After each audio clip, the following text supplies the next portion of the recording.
અને હેલો દોસ્તો, this is Gayatri અને વેલકમ ટુ ગાયત્રી સ્પીક્સ.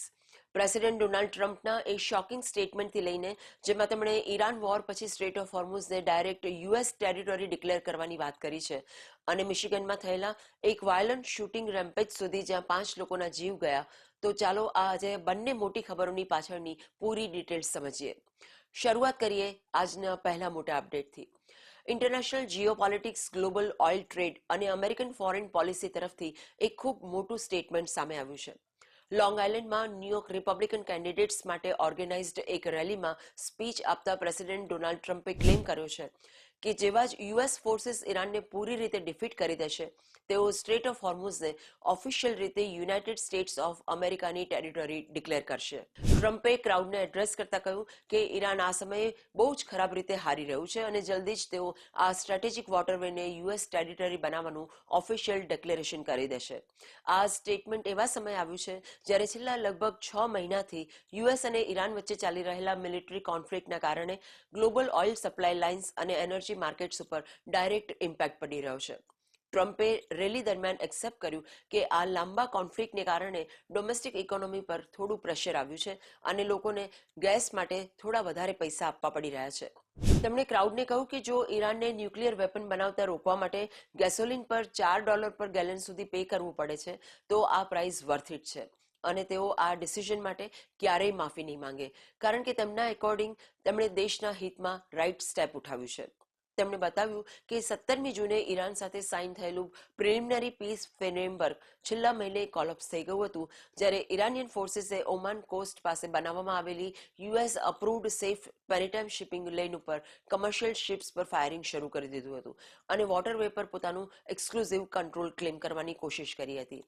આ રેલીમાં ટ્રમ્પે યુરોપિયન અને એશિયન નાટો એલાઇઝ પર પણ ખુલીને પોતાનો ગુસ્સો કાઢ્યો. તેમણે કહ્યું કે છેલ્લા કેટલાય દાયકાઓથી અમેરિકાએ નાટો માટે બિલિયન્સ ઓફ ડોલર્સ ખર્ચ કર્યા, પરંતુ જ્યારે આ ઓઇલ બોટલનેકને સિક્યોર કરવા માટે અલાઇઝ પાસેથી મિલિટરી અને નેવલ સપોર્ટ માંગવામાં આવ્યો તો બધાએ હાથ પાછળ ખેંચી લીધા અને હેલ્પ કરવાની સાફ ના પાડી દીધી. તેમણે ઓડિયન્સને યાદ અપાવ્યું કે તેઓ માર્ચ મહિનામાં આ વોટરવેનું નામ બદલીને સ્ટેટ ઓફ અમેરિકા કે પોતાના નામ ઉપર રાખવાનો આઈડિયા પહેલા જ આપી ચૂક્યા છે. ટ્રમ્પે આગળ કહ્યું કે ઈરાન પાસે આ સમયે કોઈ સેન્સિબલ લીડરશિપ નથી બચી જેનાથી વાત કરી શકીએ, કારણ કે તેમના નેગોશિએટર્સ તેમના સ્પેશિયલ એન્વોય સ્ટીવ વિટકોફ સાથે કન્ટિન્યુઅસલી ડબલ ગેમ રમી રહ્યા છે. તેમણે પોઈન્ટ આઉટ કર્યું કે ઈરાનમાં આ સમયે 350% સુધી ઇન્ફ્લેશન પહોંચી ચૂક્યું છે અને તેમની કરન્સીની કોઈ વેલ્યુ નથી બચી. આ વચ્ચે યુએસ ટ્રેઝરી સેક્રેટરી સ્કોટ બેસન્ટે કન્ફર્મ કર્યું છે કે નેક્સ્ટ વીકથી વોશિંગ્ટન ઈરાન પર એવા એક્સ્ટ્રીમ ફાઇનાન્શિયલ સેન્કશન્સ લગાવવા જઈ રહ્યું છે જે ઇકોનોમિક આઇસોલેશનની હિસ્ટ્રીમાં પહેલા ક્યારેય નથી જોવામાં આવ્યા.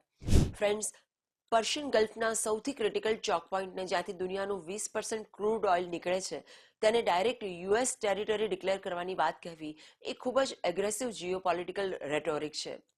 ટ્રમ્પનો આ સ્ટેન્ડ સાફ બતાવે છે કે તેઓ મિડલ ઇસ્ટના ટ્રેડિશનલ ઇન્ટરનેશનલ શિપિંગ લોઝને સાઇડમાં રાખીને પ્યોર અમેરિકન ડોમિનન્સ ક્રિએટ કરવા માંગે છે.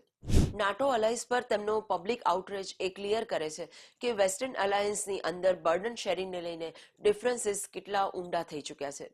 ડોમેસ્ટિક ગેસ પ્રાઇસીસ વધવા પર અપોલોજી ન માંગવી તેમનો કોર પોલિટિકલ બેઝ અપીઝ કરવાની રીત છે, પરંતુ જો વોશિંગ્ટને સ્ટ્રેટ ઓફ હોર્મુઝ પર સિંગલ હેન્ડેડ ટેરિટોરિયલ કંટ્રોલ લેવાની કોશિશ કરી તો આ ઇન્ટરનેશનલ મેરીટાઇમ લો અને યુએન કન્વેન્શન સામે એક ઓપન ચેલેન્જ બની જશે, જેનાથી ગ્લોબલ ટ્રેડ ટેન્શન્સ વધુ ભડકી શકે છે.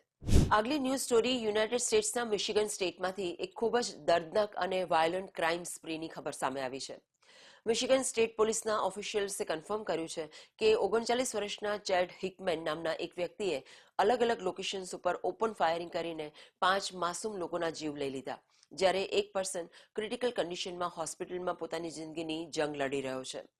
આ પૂરો બ્લડશેડ ફ્રાઇડે સવારે લગભગ 11:40 મિસાઉકી કાઉન્ટીની એક રેસિડેન્શિયલ પ્રોપર્ટી ઉપર શરૂ થયો. લોકલ પોલીસને રિપોર્ટ મળ્યો હતો કે એક ઘરની અંદર ગનશોટ્સ ચાલ્યા છે અને મલ્ટિપલ લોકો ઇન્જર્ડ થયા છે. જ્યારે સ્ટેટ ટ્રુપર્સ સ્પોટ પર પહોંચ્યા તો તેમને ઘરની અંદરથી 3 લોકોની ડેડ બોડીઝ મળી અને એક પર્સન ક્રિટિકલી ઇન્જર્ડ કન્ડિશનમાં મળ્યો, જેને તરત જ ઇમરજન્સી મેડિકલ યુનિટ દ્વારા હોસ્પિટલ શિફ્ટ કરવામાં આવ્યો. પોલીસના સીન પર પહોંચતા પહેલા જ સસ્પેક્ટ ચેડ હિકમેન પોતાની વ્હીકલ લઈને ત્યાંથી ફરાર થઈ ચૂક્યો હતો. ટ્રુપર્સે તરત ઇન્વેસ્ટિગેશન સ્ટાર્ટ કરી અને એરિયામાં સર્ચ ઓપરેશન શરૂ કર્યા. થોડીવાર પછી પોલીસને વ્હાઇટલોક લેક પાસે એક ફોરેસ્ટ એરિયામાંથી ચોથી વિક્ટિમની ડેડ બોડી મળી અને એક બીજા રેસિડેન્શિયલ હાઉસમાંથી 5મા વિક્ટિમની બોડી રિકવર થઈ. આ મલ્ટિપલ શૂટિંગ રેમ્પેજ પછી સ્ટેટ અને લોકલ લો એન્ફોર્સમેન્ટ એજન્સીઓએ હિકમેનને આર્મ્ડ એન્ડ ડેન્જરસ ડિક્લેર કરીને પૂરા કાઉન્ટીમાં એક મેસિવ મેનહન્ટ શરૂ કરી દીધું. હેલિકોપ્ટર સર્વેલન્સ અને ટેક્ટિકલ ટીમ્સના કલાકો ચાલેલા સર્ચ ઓપરેશન પછી પોલીસને વ્હાઇટલોક લેકના જંગલ એરિયામાં હિકમેનની કાર મળી અને પાસે જ તે ખુદ ડેડ કન્ડિશનમાં મળ્યો. ઓથોરિટીઝે હજુ સુધી તેની ડેથનું એક્ઝેક્ટ કોઝ કન્ફર્મ નથી કર્યું અને ઓટોપ્સી રિપોર્ટની વેઇટ કરવામાં આવી રહી છે. કોર્ટ રેકોર્ડ્સ અને મીડિયા ઇન્વેસ્ટિગેશન્સથી ખબર પડી છે કે ચેડ હિકમેનનો જૂનો વાયોલન્ટ ક્રિમિનલ બેકગ્રાઉન્ડ રહ્યો છે. વર્ષ 2010માં મિસાઉકી કાઉન્ટી શેરિફ ડિપાર્ટમેન્ટે તેને 4th ડિગ્રી ચાઇલ્ડ અબ્યુઝ અને ડેલિન્ક્વન્સી ઓફ ચિલ્ડ્રનના ચાર્જિસમાં પ્રોસિક્યુટ કર્યો હતો, જેમાં કોર્ટે તેને 1 વર્ષની જેલ ટર્મ સંભળાવી હતી.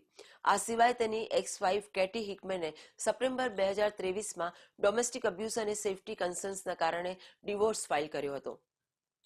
વર્ષ 2025ના ડિવોર્સ ટ્રાયલ રેકોર્ડ્સમાં જજ મેલિસા રેન્સમે પોતાના રિટન ઓર્ડરમાં નોટ કર્યું હતું કે બંને વચ્ચેના મેરેજ કન્ટિન્યુઅસલી કંટ્રોલ, કોઅર્ઝન, ફિયર અને ફિઝિકલ વાયોલન્સ ઉપર બેઝડ હતા. સ્ટેટ પોલીસ લેફ્ટનન્ટ એશ્લે મિલરે બતાવ્યું કે આ ટ્રેજિક માસ શૂટિંગે લોકલ કમ્યુનિટીને ડીપલી શોક કરી દીધી છે અને હોમિસાઇડ ડિટેક્ટિવ્સ દરેક એક વિક્ટિમ સાથે સસ્પેક્ટના એક્ઝેક્ટ કનેક્શન અને મોટિવને એસ્ટાબ્લિશ કરવામાં લાગેલા છે. દોસ્તો, એક નોન ડોમેસ્ટિક અબ્યુઝર અને પાસ્ટ કન્વિક્ટનું આટલા વાયોલન્ટ સ્કેલ ઉપર રેમ્પેજ રન કરવું અને 5 ઇનોસન્ટ લોકોના જીવ લઈ લેવા અમેરિકાના ગન કંટ્રોલ લોઝ અને ક્રિમિનલ મોનિટરિંગ સિસ્ટમ પર એક ડાયરેક્ટ ક્વેશ્ચન ઊભો કરે છે. જ્યારે કોર્ટ રેકોર્ડ્સમાં પહેલાથી જ ચાઇલ્ડ અબ્યુઝ અને ડોમેસ્ટિક વાયોલન્સના વેરીફાઈડ પ્રૂફ્સ હતા, ત્યારે પણ એક અનસ્ટેબલ ઇન્ડિવિજ્યુઅલ પાસે ડેડલી વેપન્સનો એક્સેસ હોવો એ સિસ્ટમની એક ખૂબ જ મોટી લેબ્સ તરફ આંગળી ચીંધે છે. આવા કેસીસ એ પ્રૂવ કરે છે કે ડોમેસ્ટિક વાયોલન્સ વોર્નિંગ્સને જો લો એન્ફોર્સમેન્ટ એજન્સીઓ અર્લી સ્ટેજ ઉપર સિરિયસલી નહીં લે તો તેમનું રિઝલ્ટ અવારનવાર આવા મલ્ટિપલ ફેટલ શૂટિંગ્સના ફોર્મમાં બહાર આવશે. લોકલ એડમિનિસ્ટ્રેશનને હવે આ વિક્ટિમ ફેમિલીઝને જસ્ટિસ અને સપોર્ટ એન્શ્યોર કરવો પડશે, જેમણે આ સેન્સલેસ ક્રાઇમમાં પોતાના સ્વજનોને ખોઈ દીધા છે. આ હતા આજના મેઇન અપડેટ્સ ગાયત્રી સ્પીક્સ પર. જો તમને આ ન્યૂઝ બ્રેકડાઉન અને એનાલિસિસ પસંદ આવ્યું હોય તો વિડીયોને લાઇક અને શેર જરૂર કરજો. ચેનલ ઉપર આપ નવા હો તો સબસ્ક્રાઇબ કરીને બેલ આઇકોન દબાવી દો, જેથી કોઈ પણ ડેઇલી અપડેટ મિસ ના થાય. આ બંને સ્ટોરીઝ પર તમારું શું રિએક્શન છે મને કોમેન્ટ બોક્સમાં જરૂરથી જણાવજો. Gayatri signing of. C you in the next episode. ત્યાં સુધી નમસ્તે.